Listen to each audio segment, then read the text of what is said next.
সুপ্রিয় শিক্ষার্থীবৃন্দ, তোমরা যে যেখানে আছো আশা করি ভালো আছো, সুস্থ আছো, নিরাপদে আছো।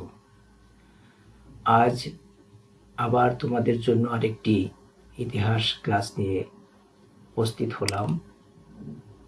তোমাদের ইতিহাসের স্যার আমি মোহাম্মদ হুমায়ুন কবির, সহকারী অধ্যাপক ইতিহাস, যশোর সরকারি মহিলা কলেজ, যশোর। আজ যে বিষয়টি নিয়ে আমরা আলোচনা করব সেটি হচ্ছে বলশেভিক বিপ্লব, যেটা রাশিয়ার কমিউনিজমের প্রথম যে উত্থানটি হয়েছিল সেই বিপ্লবের মাধ্যমে। সেই বিপ্লব সম্পর্কে আমরা আজকে আলোচনা করব। প্রথমে আমরা দেখে নিই রাশিয়ার বিংশ শতাব্দীর গোড়ার দিকে রাশিয়ার যে মানচিত্র, সেটা আমরা একটু দেখি। এখানে খুব ভালো করে খেয়াল করলে আমরা দেখব যে বিশাল একটি ভূখণ্ড এই রাশিয়া সাম্রাজ্য ছিল, যেটাকে বলা হতো যে পৃথিবীর 1/6 অর্থাৎ 1/6 ভূখণ্ড জুড়ে এই রাষ্ট্রটি প্রতিষ্ঠিত। তো বলশেভিক বিপ্লব সম্পর্কে আমাদেরকে জানতে হলে প্রথমে রাশিয়ার আর্থসামাজিক এবং রাজনৈতিক অবস্থা সম্পর্কে, সেই সময়ের সম্পর্কে জানতে হবে। তো সেটা আমরা প্রথমে একটু আলোচনা করার চেষ্টা করি। একসময় রাশিয়া সাম্রাজ্য ছিল জারের শাসনাধীনে, এবং সেটা ছিল 1547 খ্রিস্টাব্দ থেকে 1917 অর্থাৎ বলশেভিক বিপ্লব পর্যন্ত জার দ্বারা এই রাশিয়া শাসিত হতো। এবং এই জারেরা ছিলেন স্বৈরশাসক। তাদের ক্ষমতা ছিল সীমাহীন, অর্থাৎ পরম যে রাজতন্ত্র, অ্যাবসোলিউট যে মনার্কি, সেটা তারা ভোগ করতেন। সময়ের সাথে সাথে বেশিরভাগ ইউরোপীয় দেশে ধীরে ধীরে রাজতন্ত্র দুর্বল হয়েছিল, সেই হিসেবে রাশিয়াতেও দুর্বল হয়েছিল। 19 শতকের গোড়ার দিকে রাশিয়ায় জারেরা সংবিধান দ্বারা নিয়ন্ত্রিত না হয়ে নিরঙ্কুশ শাসন অব্যাহত রাখে। তারা নিজেদের যে স্বৈরতান্ত্রিক শাসন সেটা অব্যাহত রাখে। এখন আমরা যেটা দেখব যে তখনকার রাশিয়ার মানুষের জীবনধারা কেমন ছিল, তাদের আর্থসামাজিক ও রাজনৈতিক অবস্থান কেমন ছিল। তো সেক্ষেত্রে প্রথমে আমরা যেটা দেখি সেটা হচ্ছে যে রাশিয়ার সামাজিক ও অর্থনৈতিক উন্নয়নেও ইউরোপের বাকি অংশ থেকে অনেক পিছিয়ে ছিল। ইউরোপের, বিশেষ করে পশ্চিম ইউরোপের দেশগুলো যতটা সামাজিক অর্থনৈতিক দিক দিয়ে এগিয়ে গিয়েছিল, সেই তুলনায় রাশিয়ার অগ্রগতি ছিল অনেক কম। আর শিল্প বিপ্লব পশ্চিম ইউরোপের দেশগুলোতে অনেক আগেই শুরু হয়েছিল, কিন্তু সেই তুলনায় রাশিয়াতে শিল্প বিপ্লব আসে অনেক পরে। বিংশ শতাব্দীর গোড়ার দিকে রাশিয়ার অর্থনীতি ছিল মূলত কৃষি নির্ভর, তখনও সেখানে শিল্পের প্রাধান্য আসেনি। রাশিয়ার সাম্রাজ্য সাধারণত তখনকার দিনের কথা বলছি আমরা, যে দুটি প্রধান সামাজিক শ্রেণীতে বিভক্ত ছিল। একটা হচ্ছে সার্প আর একটা হচ্ছে অভিজাত, অর্থাৎ এক দল হচ্ছে একেবারেই ভূমিহীন নিঃস্ব, আর এক দল অবস্থাপন্ন। জনসংখ্যার প্রায় 20% ছিল অভিজাত, আর তারা 20% হলেও সমাজের যে সম্পদ তার বেশিরভাগই তারা ভোগ করত এবং তারা নিয়ন্ত্রণ করত। আর যে 80% জনসংখ্যা আমরা দেখলাম যে তারা সার্ব, তারা জনসংখ্যার সবচেয়ে বেশি অংশই ছিল, এবং তারা বাস করত চরম দারিদ্র সীমার নিচে, তারা বসবাস করত, এবং তাদের কাজটা ছিল বেশিরভাগ ক্ষেত্রেই অভিজাতদের মালিকানাধীন যে জমি, সেখানে ভূমিদাস হিসাবে কাজ করা, এবং খুব কম মজুরি এবং কম সুযোগ সুবিধা তারা ভোগ করত। আর যে অভিজাত যারা, বা আমরা যদি এখানে জারের কথা বলি, তাহলে দেখব যে তাদের বিশেষ করে জারের অসংখ্য প্রাসাদ ছিল এবং তিনি বিলাসবহুল জীবনযাপন করতেন। আবার যেটা দেখব সেটা হচ্ছে যে যদিও 1815 খ্রিস্টাব্দে ভূমিদাস প্রথা বিলুপ্ত হয়েছিল, বেশিরভাগ রাশিয়ান যে কৃষক, তাদের জীবনযাত্রা তেমন কোনো উন্নতি হয়নি। চরম দারিদ্র্য তখনও বেশিরভাগ মানুষের কাছে একটি সমস্যা ছিল।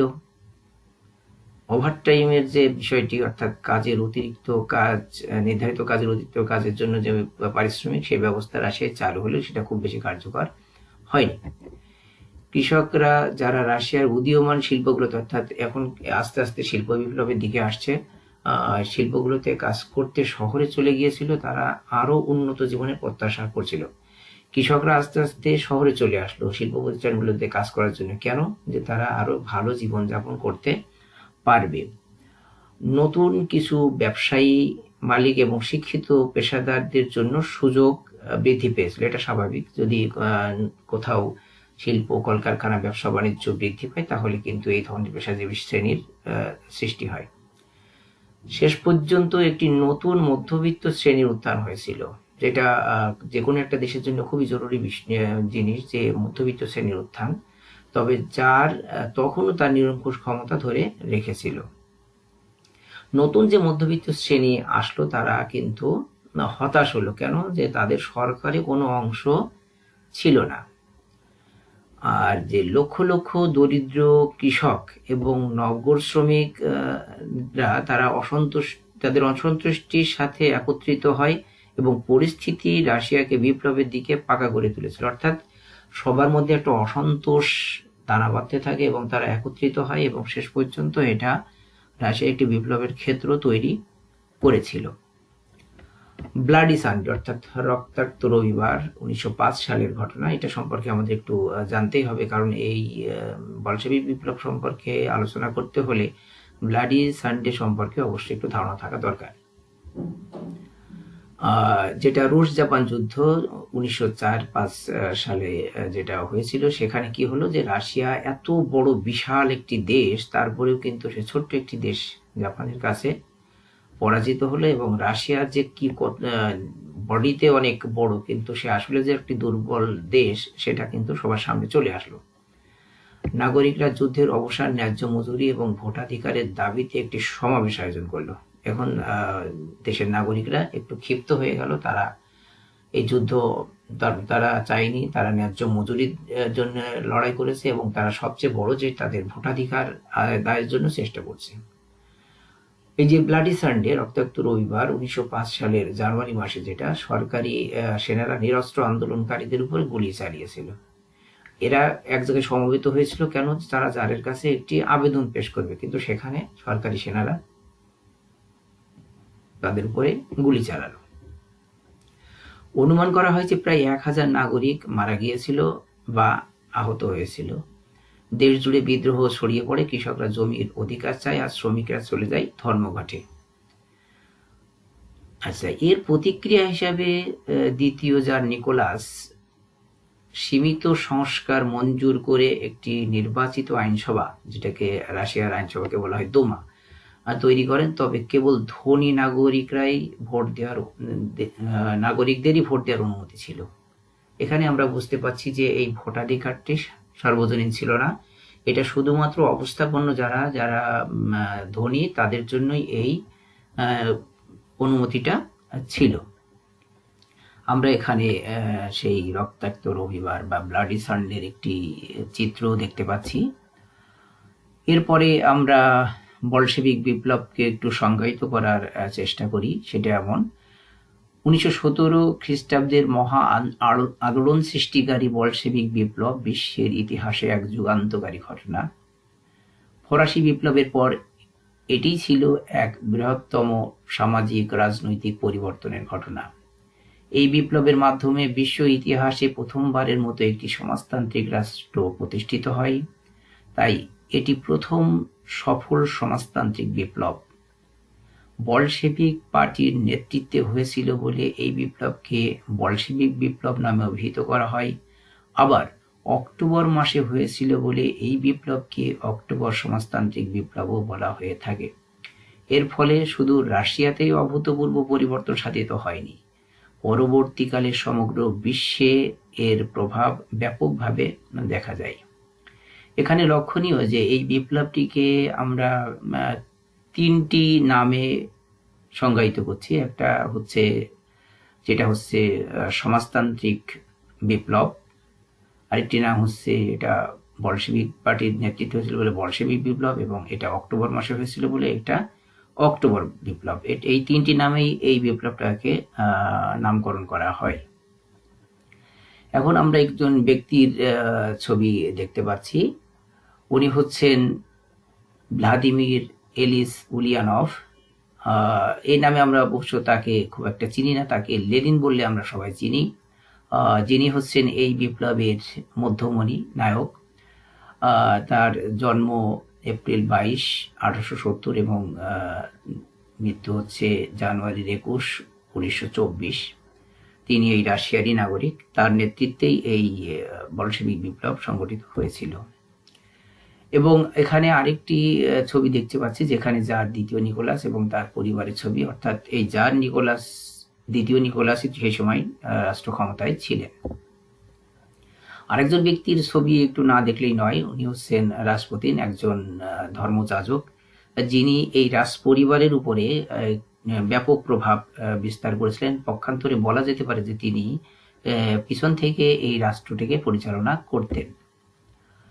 বলশেভিক বিপ্লবের কিছু কারণ আমরা এখন দেখব। প্রথম যে কারণটি আসছে সেটা হচ্ছে রাজনৈতিক কারণ। আর রাজনৈতিক কারণের মধ্যে প্রথম যে বিষয়টি আমরা আলোচনা করব সেটা হচ্ছে জারতন্ত্রের অসারতা। অর্থাৎ রাশিয়ায় যে এতদিন ধরে স্বৈরতান্ত্রিক জারতন্ত্র প্রতিষ্ঠিত ছিল, সেটা কতটা যে নিষ্ক্রিয় সেটা নিয়ে এখানে কথা হচ্ছে। ক্রিমিয়ার যুদ্ধ, রুশ জাপান যুদ্ধ এবং প্রথম বিশ্বযুদ্ধের শুরুতে রাশিয়ার যে সামরিক বিপর্যয়, এই বিপর্যয় সমূহ জনগণের কাছে জারতন্ত্রের অসারতায় প্রমাণ করে। অর্থাৎ যারা খুবই দুর্বল হয়ে গেছে, তারা এই সমস্ত যুদ্ধে তারা জয়লাভ করতে পারছে না, বা এই ধরনের যুদ্ধে তারা অংশগ্রহণ করেছে। এরপরে হচ্ছে যে নিকোলাসের অজগরতা, অর্থাৎ প্রথম নিকোলাস ও দ্বিতীয় নিকোলাস, দুই নিকোলাসের যুগেই স্বৈরতন্ত্র চরম পর্যায়ে পৌঁছায় এবং তাদের ভীরুতা ও কাপুরুষতার ফলেই জনগণ তাদেরকে ক্ষমতাচ্যুত করার দাবি করে। অর্থাৎ তাদের এই ভুল নীতির কারণে তারা কিন্তু অনেক অজনপ্রিয় হয়ে ওঠে। রানীর প্রভাব। দ্বিতীয় নিকোলাসের যে রানী, তিনি ছিলেন আলেকজান্দ্রা। তার প্রভাবাধীন ছিলেন এই দ্বিতীয় নিকোলাস। আবার রানী ছিলেন রাসপুটিন নামক এক লম্পট ধর্মযাজক দ্বারা প্রভাবিত। একটু বলে রাখা ভালো, কিছুক্ষণ আগে কিন্তু আমরা এই রাসপুটিনের একটি ছবি তোমাদেরকে দেখিয়েছি। ফলে পরোক্ষভাবে শাসন ব্যবস্থা ছিল রাসপুতিনের হাতে। এই রাসপুতিনের ষড়যন্ত্রের শাসন কার্য ক্রমশ অবনতি ঘটে। এখানে বলে রাখা দরকার, আমরা যারা ভারতের ইতিহাস জানি সেখানে নূরজাহানের যে প্রভাব সম্রাট জাহাঙ্গীরের উপরে, এখানে অনেকটা সেরকম একটি বিষয়ের অবতারণা ঘটেছে। রক্তাক্ত রবিবার। রক্তাক্ত রবিবার নিয়ে খুব বেশি কথা এখানে বলার দরকার নেই, কারণ আমরা রক্তাক্ত রবিবার সম্পর্কে অনেক আলোচনা করেছি। এখানে একটু বলি যে 1905 সালে ফাদার জ্ঞাপন নামক যে ধর্মযাজক, তার নেতৃত্বে 11 দফার একটি আন্দোলন শুরু হয়েছিল এবং এই মিছিলে তিনিও ছিলেন। সেখানে গুলি বর্ষিত হয় এবং অনেক শ্রমিক হতাহত হয়। এটা মানুষের মধ্যে অনেক ক্ষোভের সৃষ্টি করে। সোশ্যাল ডেমোক্রেটিক পার্টির বিভক্তি। রক্তাক্ত রবিবারের ঘটনার পরেই দ্বিতীয় নিকোলাস দুমা নামে একটি পার্লামেন্ট স্থাপনে বাধ্য হন এবং পার্লামেন্টে বিরোধী দল ছিল সোশ্যাল ডেমোক্রেটিক পার্টি। এই পার্টির মধ্যে বিভিন্ন কারণে, একটু মতদ্বৈততার কারণে এই পার্টি দুইটি ভাগ হয়ে যায়। একটা হচ্ছে বলশেভিক আর একটা হচ্ছে মেনশেভিক। বলশেভিক অর্থাৎ হচ্ছে ছোট, আর মেনশেভিক হচ্ছে বড়। তো বলশেভিক দল ক্রমশ আবার শক্তিশালী হতে আরম্ভ করে এবং তারা বিপ্লবের নতুন ক্ষেত্র প্রস্তুত করতে থাকে। রুশীকরণ নীতি, সেটা হচ্ছে যে স্বৈরাচারী জারেরা বিভিন্ন জাতের লোকদের জাতীয়তাবাদী আন্দোলন পণ্ড করার জন্য রুশীকরণ নীতি প্রবর্তন করে। অর্থাৎ যারা রুশ, শুধুমাত্র তারাই নেতৃত্ব দিবে, তারাই সবকিছু পরিচালনা করবে। সেই জায়গায় অন্য যে লোকজন আছে তারা সেটা করতে পারবে না। জারের এই নীতির বিরুদ্ধে বিশেষ করে ইহুদি এবং অন্যান্য যে জাতিগুলো, তারা জাতীয়তাবাদী প্রজাগণের অসন্তোষ এবং তাদের বিরোধিতায় বলশেভিক বিপ্লবের অন্যতম একটি কারণ ছিল। জার্মানির সাথে অপমানজনক সন্ধি। প্রথম বিশ্বযুদ্ধের প্রথম দিকে রাশিয়া জার্মানির কাছে শোচনীয়ভাবে পরাজিত হতে থাকে। এটা কিন্তু আমরা সবাই কম বেশি জানি যে রাশিয়া কিন্তু জার্মানির কাছে পরাজিত হতে থাকে এবং সেই রাসপুতিনের পরামর্শে জার্মানির সাথে অপমানজনক সন্ধিতে আবদ্ধ হয় এবং এতে জনগণ ব্যাপকভাবে ক্ষুব্ধ হয় এবং শেষ পর্যন্ত আমরা দেখছি যে রাসপুতিনকে আততায়ীর গুলিতে নিহত হতে হয়। প্রথম বিশ্বযুদ্ধে রাশিয়ার পরাজয়। প্রথম বিশ্বযুদ্ধে অংশগ্রহণের জন্য রাশিয়ার জনগণের কোনো সমর্থন ছিল না, কারণ এই যুদ্ধে রাশিয়ার কোনো লাভ ছিল না। কৃষক, শ্রমিক তাদেরকে জোরপূর্বক সেনাবাহিনীতে নিয়োগ দেওয়া হয় এবং সেনাবাহিনীতে নিয়োগ দিয়ে তাদেরকে যুদ্ধে অংশগ্রহণ করার জন্য বাধ্য করা হয়। আবার সেনাবাহিনীতে অনিয়মিত সরবরাহ অর্থাৎ তাদের রসদ ঠিকমতো সরবরাহ করা যাচ্ছিল না, খাদ্য ঘাটতি ছিল, আর কয়লার অভাবে যোগাযোগ ব্যবস্থা টোটালি ভেঙে পড়ে। এর ফলে সেনাবাহিনীর মনোবলও ভেঙে যায়। এই পরিস্থিতিতে আমরা দেখছি যে লেনিনের নেতৃত্বে বলশেভিক পার্টি রাশিয়ার জনগণের কাছে অনেকটা মুক্তিদাতা হিসাবে আবির্ভূত হন। এই সময় অর্থাৎ বলশেভিক বিপ্লব চলার প্রাককালে বেশ কয়েকটা গুপ্ত সংগঠনের আন্দোলন এখানে সংগঠিত হয়। তার মধ্যে দুটির নাম বলি আমরা। নারনিক ও নিহিলিজম নামে যে দুটি গুপ্ত সংগঠন, তারা সন্ত্রাসী আন্দোলনের দিকে ধাবিত হয় এবং ক্রমেই জনগণ তাদেরকে মুক্তির দিশারি হিসাবে গ্রহণ করে। প্রত্যেকটা আন্দোলনেই এই ধরনের কিছু গোষ্ঠী থাকে এবং তারা নেতৃত্ব দিয়ে থাকে। সমাজতান্ত্রিক মতবাদের উদ্ভব। কার্ল মার্কসকে বলা হয় বৈজ্ঞানিক সমাজতন্ত্রের জনক। লেনিন, যিনি এই বলশেভিক বিপ্লবের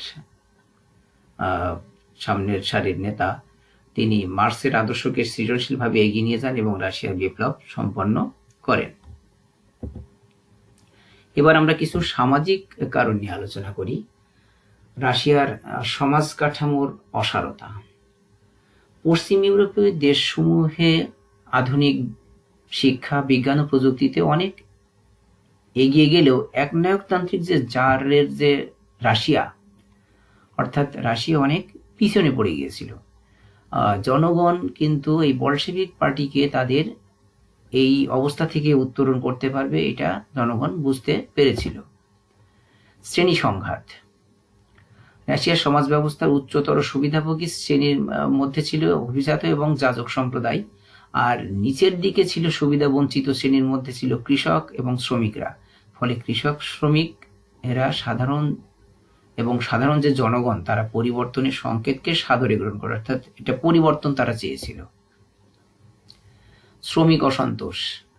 রাশিয়ার বিভিন্ন কারখানায় কর্মরত প্রায় 25 লক্ষ শ্রমিকের অবস্থা ছিল অত্যন্ত শোচনীয়, অর্থাৎ তাদের থাকা, খাওয়া, পয় প্রণালী বিভিন্ন বিষয়ে তাদেরকে খুব খারাপ একটি অবস্থার মধ্যে দিন যাপন করতে হতো। সাথে সাথে তাদের আবার কোনো ট্রেড ইউনিয়ন করার বা ধর্মঘট করার সুযোগ ছিল না। ক্রমেই শ্রমিকদের মধ্যে এই অসন্তোষ বৃদ্ধি পায় এবং তারা বিদ্রোহ করে। ভূমিদাস শ্রেণীর অসন্তোষ। এর আগে তোমাদেরকে আমরা দেখিয়েছিলাম যে রাশিয়ার কিন্তু জনগণের একটা উল্লেখযোগ্য অংশ কিন্তু হচ্ছে সার্ভ। তো এই পশ্চিম ইউরোপের ভূমিদাস শ্রেণীরা কৃষকে পরিণত হয়েছিল, কিন্তু রাশিয়ার সকল জমি রাজপরিবার এবং সামন্ত অভিজাত শ্রেণীর দখলে ছিল। একটু বলে রাখা দরকার, কৃষক এবং সার্ভ অর্থাৎ কৃষক এবং ভূমিদাস এই দুটির মধ্যে পার্থক্য আছে। কৃষক হচ্ছে যিনি জমির মালিক, কিন্তু ভূমিদাস হচ্ছে যিনি হচ্ছেন অন্যের জমিতে অর্থাৎ দাসের মতো, চাকরের মতো কাজ করেন, তার নিজস্ব কোনো জমির ব্যবস্থা নেই। তো রাশিয়ায় তখনও এই জমির বেশিরভাগ অংশই ছিল রাজপরিবার এবং অভিজাতদের দখলে। তাই রাশিয়ার সমাজে ভূমিদাসদের সামাজিক অসন্তোষ বলশেভিক বিপ্লবকে আরো ত্বরান্বিত করেছিল। অর্থনৈতিক কিছু কারণ আমরা দেখি। শিল্প প্রতিষ্ঠান ও ব্যবসা বাণিজ্যের অচল অবস্থা। রাশিয়ার শিল্প প্রতিষ্ঠান পুঁজিপতিদের হাতে ছিল। কয়লা আমদানি হ্রাস পাওয়ায় অনেক শিল্প প্রতিষ্ঠান বন্ধ হয়ে যায় এবং যানবাহন প্রায় নিষ্ক্রিয় হয়ে পড়ে। আর্থিক দুর্দশা বৃদ্ধির ফলে জনগণের মধ্যে ক্ষোভের সৃষ্টি হয়, অর্থাৎ সব জায়গায় একটা স্থবিরতা বিরাজ করে। দ্রব্যমূল্যের ঊর্ধ্বগতির কারণে নিত্য প্রয়োজনীয় দ্রব্য জনগণের ক্রয় ক্ষমতার বাইরে চলে যায়। এটা জনগণকে অনেক ক্ষুব্ধ করে।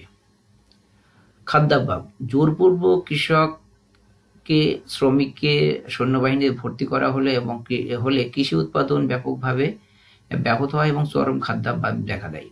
আমরা এর আগেই বলেছি যে প্রথম বিশ্বযুদ্ধে রাশিয়ার ব্যাপক হারে কৃষকদেরকে জোরপূর্বক ধরে সৈন্যবাহিনীতে বাধ্যতামূলক ভর্তি করা হয় এবং তাদের যুদ্ধ করতে বাধ্য করা হয়। ফলে কৃষি জমিগুলো বেশ কিছুদিন ধরে একেবারে চাষহীন অবস্থায় পড়ে থাকে এবং আমরা দেখছি যে ব্যাপক খাদ্যাভাব এই দেশটিতে বিরাজ করে। এবার আমরা আসি যে প্রত্যেকটা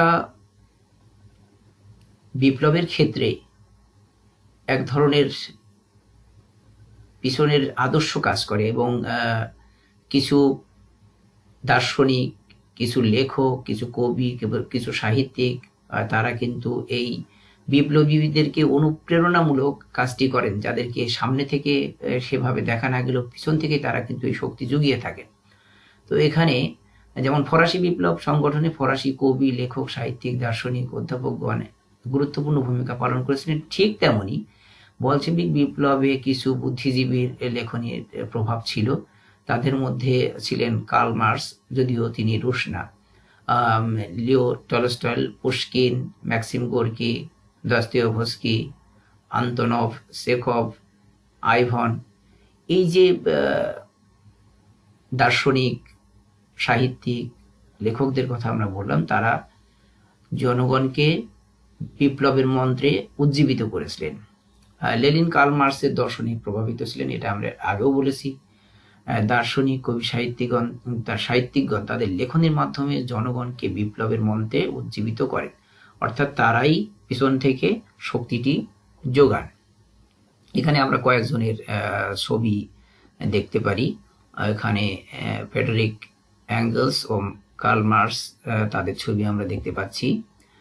ম্যাক্সিম গোর্কি যিনি একজন বিখ্যাত সাহিত্যিক, আন্তনভ চেখভ যিনি একাধারে চিকিৎসক এবং সাহিত্যিক ছিলেন, লিও টলস্টয় আমরা সবাই কম বেশি নাম শুনেছি, যিনি অত্যন্ত বড় মাপের একজন সাহিত্যিক, আইভান প্যাভলভ যিনি একজন চিকিৎসক, আলেকজান্ডার পুশকিন যিনি অত্যন্ত বড় মাপের একজন সাহিত্যিক, ফিওদর দস্তয়েভস্কি তিনিও বড় একজন সাহিত্যিক। এখন রুশ বিপ্লবের ঘটনাগুলো আমরা একটি সংক্ষেপে দেখি। 1917 খ্রিস্টাব্দে শ্রমিকরা ধর্মঘট শুরু করলে সেনাবাহিনীও তাদের সাথে যোগদান করে। তাহলে এখানে যে জিনিসটা ঘটছে যে জনগণের সাথে সেনাবাহিনী সম্পৃক্ত হচ্ছে, যার নিকোলাস প্রাণপণ চেষ্টা করে বিদ্রোহ দমন করতে ব্যর্থ হয়ে পদত্যাগ করেন। কারণ এখানে যখন সেনাবাহিনী জনগণের সাথে যোগ দিয়েছে তখন তাদের শক্তিটা অনেক বৃদ্ধি পেয়েছে। 1917 খ্রিস্টাব্দের 15 মে দোমার 10 সদস্য বিশিষ্ট একটি অস্থায়ী সরকার গঠিত হয়। দোমা যেটা হচ্ছে তাদের আমাদের দেশের প্রেক্ষাপটে বলে জাতীয় সংসদ, অর্থাৎ তাদের পরিষদ, সেখানে 10 সদস্যের একটি অস্থায়ী সরকার গঠিত হয়। ফলে জারতন্ত্রের অবসান ঘটে এবং বলশেভিক বিপ্লবের প্রথম অধ্যায় সম্পন্ন হয়। বলশেভিক বিপ্লবের দ্বিতীয় পর্যায়ে মেনশেভিক দলের নেতা আলেকজান্ডার কেরেনস্কি ক্ষমতা গ্রহণ করেন। আমরা তোমাদেরকে বলেছিলাম সোশ্যাল ডেমোক্রেটিক পার্টি দুইটি ভাগে বিভক্ত ছিল, একটা হচ্ছে মেনশেভিক, একটা হচ্ছে বলশেভিক। সেই মেনশেভিক দলের যিনি নেতা আলেকজান্ডার কেরেনস্কি তিনি ক্ষমতা গ্রহণ করেন। তিনি পাশ্চাত্য অনুসরণে প্রগতিশীল সরকার প্রবর্তন করেন, অর্থাৎ পশ্চিম ইউরোপীয় দেশগুলোতে যে ধরনের সরকার ব্যবস্থা প্রতিষ্ঠিত আছে সেই ধরনের সরকার প্রতিষ্ঠিত করেন। অর্থনৈতিকভাবে এই সরকার ইতিবাচক কোনো পদক্ষেপ গ্রহণ করতে পারেনি। আবার এই সরকার প্রথম যুদ্ধ চালিয়ে যাওয়ার পক্ষে ছিলেন এবং এই যুদ্ধ চালাতে যে রাশিয়া ব্যাপক একটি আর্থিক সংকট, একটি দেশের মধ্যে অসন্তোষ তৈরি, এটা কিন্তু করেছিল এবং শেষ পর্যন্ত এই যুদ্ধক্ষেত্রে শেষ পর্যন্ত পরাজয় বরণই করেছিল, কিন্তু এইটা জনগণকে ক্ষুব্ধ করেছিল। এখানে আমরা এই আলেকজান্ডার কেরেনস্কির একটি ছবি দেখতে পাচ্ছি এবং এখানে আরেকটি দেখছি যেটা 1917 সালে যখন তিনি ক্ষমতায় ছিলেন, যে প্রথম বিশ্বযুদ্ধ চলার সময় একটি সেনা সমাবেশে তিনি সেনাবাহিনীর সদস্যদের সাথে করমর্দন করছেন, সেমন একটি ছবি। এটা প্রথম বিশ্বযুদ্ধের বিরুদ্ধে রাশিয়ার জনগণের যে বিক্ষোভ, সেই সেন্ট পিটারবার্গের সেই বিক্ষোভটার ছবি আমরা দেখতে পাচ্ছি। এবার আসি দেশের এই যে চরম মুহূর্ত, সেই চরম মুহূর্তে বলশেভিক দলের নেতা লেনিন সুইজারল্যান্ড থেকে দেশে ফিরে আসেন।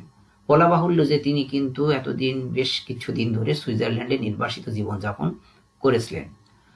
খুব তাড়াতাড়ি বলশেভিকরা মেহনতি মানুষের শাসন প্রতিষ্ঠার জন্য ব্যাপক প্রচারণা চালায়। এরপর বলশেভিকরা সমস্ত সশস্ত্র অভ্যুত্থানের সিদ্ধান্ত গ্রহণ করে। এই সিদ্ধান্ত অনুযায়ী 1917 খ্রিস্টাব্দের 7 নভেম্বর বিনা রক্তপাতে অস্থায়ী সরকারকে ক্ষমতাচ্যুত করে, অর্থাৎ এটা বিপ্লবটি সংগঠিত হয়ে গেল। কেরেনস্কি দেশ থেকে পালিয়ে যায়, যিনি রাষ্ট্র ক্ষমতায় ছিলেন। লেনিন তার বিশ্বস্ত সহকর্মী স্টালিন এবং টটস্কির সহায়তায় রাশিয়ার শাসনভার গ্রহণ করে। লেনিন যে সুইজারল্যান্ড থেকে সেন্ট পিটার্সবার্গে ফিরে এসে জনগণের উদ্দেশ্যে বক্তৃতারত অবস্থায় তার যে ছবিটি, সেটা আমরা এখানে দেখতে পাচ্ছি। সেন্ট পিটার্সবার্গের যে শীতকালীন প্রাসাদ, জারের যে প্রাসাদ, সেই প্রাসাদ আমরা দেখতে পাচ্ছি, এবং প্রাসাদ অভিমুখে জনগণের যে বিপ্লবের সময়ের যে বিক্ষোভ, সেই বিক্ষোভের ছবি আমরা দেখতে পাচ্ছি। বলশেভিক বিপ্লবের কিছু ফলাফল বিশ্লেষণ করা যাক। অত্যাচার, শোষণ, বঞ্চনার অবসান। বহু যুগ থেকে চলে আসা জারদের একনায়কতান্ত্রিক স্বৈর শাসনে অত্যাচারিত, নিপীড়িত, বঞ্চিত কৃষক, শ্রমিক বলশেভিকদের বিজয়ের ফলে মুক্তির দিশা খুঁজে পায়। অর্থাৎ এতদিন ধরে যারা মুক্তি খুঁজে বেড়াচ্ছিল, সেই অত্যাচারিত কৃষক, শ্রমিক, সাধারণ বঞ্চিত মানুষ, তারা এবার মুক্তি খুঁজে পেল। প্রশাসনে কৃষক শ্রমিকদের অংশগ্রহণ, অর্থাৎ এতদিন, অর্থাৎ বিপ্লব পূর্ব সময়ে সব ক্ষমতার উৎস ছিলেন স্বৈরতান্ত্রিক, জাততান্ত্রিক শাসন ব্যবস্থা, কিন্তু এখন এই ক্ষমতাটাকে একটু বিকেন্দ্রীকরণ করা গেল, এবং এই বিকেন্দ্রীকরণ করার মাধ্যমে শ্রমিক এবং কৃষকদের কাছে কিছু ক্ষমতা চলে আসলো, এবং তারা স্থানীয় প্রশাসন পরিচালনার দায়িত্ব তাদেরকে দেয়া হলো, অর্থাৎ এদেরকে স্থানীয় দেয়া হলো স্থানীয় সোভিয়েত উপর, অর্থাৎ এই সমিতিগুলোকে সোভিয়েত বলা হতো। পুঁজিবাদের মূলে কুঠারাঘাত। আমরা জানি যে এই দুটি মতবাদের মধ্যে পার্থক্য আছে, সমাজতান্ত্রিক মতবাদ এবং পুঁজিবাদী মতবাদ। এটা এতদিন যে পুঁজিবাদী সমাজ ছিল, অর্থাৎ পুঁজিটা সমগ্র রাষ্ট্রের পুঁজিটা কতিপয় ব্যক্তির হাতে ছিল, সেটা আর ব্যক্তির মালিকানাধীন ওইভাবে ব্যক্তির হাতে থাকলো না। এই পুঁজিবাদী সমাজ ব্যবস্থা ভেঙে সেই জায়গায় চলে আসতো রাষ্ট্রের উপরে যে রাষ্ট্রীয় মালিকানাধীন সবকিছু চলে আসলো। উপনিবেশগুলোতে স্বাধীনতা আন্দোলন। এই বলশেভিক বিপ্লবের যে ঢেউ, আমরা এর আগে বলেছিলাম বলশেভিক বিপ্লব শুধু রাশিয়াতেই প্রভাব বিস্তার করেনি, থেমে থাকেনি, এর ঢেউটা পুরো পৃথিবীব্যাপী ছড়িয়ে গিয়েছিল। এই যে বিপ্লবের মন্ত্র, সেটা এশিয়া, আফ্রিকা, ল্যাটিন আমেরিকার যে সমস্ত দেশগুলো উপনিবেশ, বিভিন্ন রাষ্ট্রের উপনিবেশ হিসাবে এতদিন শাসিত হয়ে আসছিল, তারা এবার মুক্তি আন্দোলন শুরু করলো। কারণ এই বলশেভিক বিপ্লবে কৃষক শ্রমিক জনতার উত্থান দেখে তারাও অনুপ্রাণিত হলো, এবং তারা এই উপনিবেশগুলোতে ব্যাপক আন্দোলন শুরু করলো। বিশ্বব্যাপী সমাজতন্ত্রের প্রসার। আমরা জানি যে বলশেভিক বিপ্লব দিয়েই সমাজতান্ত্রিক আন্দোলনের সূচনা বা সূত্রপাত। পরবর্তীতে গোটা পৃথিবীতে কৃষক ও শ্রমিক সমাজ যেখানে শোষিত বঞ্চিত হচ্ছিল, সেখানে শোষণ বঞ্চনার অবসান ঘটিয়ে বিপ্লবের মাধ্যমে সমাজতান্ত্রিক লড়াইয়ে অন্যান্য দেশকে উজ্জীবিত করেছিল। আমরা প্রথম দেখলাম যে প্রথম রাশিয়াতেই এই সমাজতান্ত্রিক বিপ্লব ঘটেছিল, কিন্তু এর পরবর্তীতে পৃথিবীব্যাপী আরও প্রায় 11-12টি দেশে এই সমাজতান্ত্রিক বিপ্লব ছড়িয়ে গিয়েছিল। বলশেভিক বিপ্লব ইতিহাসের বড় ধরনের যুগ সৃষ্টিকারী অধ্যায়। রাশিয়া একটি পশ্চাৎপদ দেশ হওয়া সত্ত্বেও লেনিনের নেতৃত্বাধীন বলশেভিক পার্টি জাততন্ত্র উচ্ছেদ করে। রাশিয়ার শ্রমিক শ্রেণী আদর্শিকভাবে বিপ্লবের জন্য প্রস্তুতি গ্রহণ করে। মেহনতি মানুষের নেতৃত্বে এতদিনের ঘুণে ধরা রাজতন্ত্রের অবসান ঘটে প্রতিষ্ঠিত হয় পৃথিবীর প্রথম সমাজতান্ত্রিক রাষ্ট্র সোভিয়েত ইউনিয়নের। পরবর্তীতে সমাজতন্ত্রের এই ঢেউ ছড়িয়ে পড়ে বিশ্বব্যাপী। আরও কয়েকটি দেশে প্রতিষ্ঠিত হয় সমাজতন্ত্র।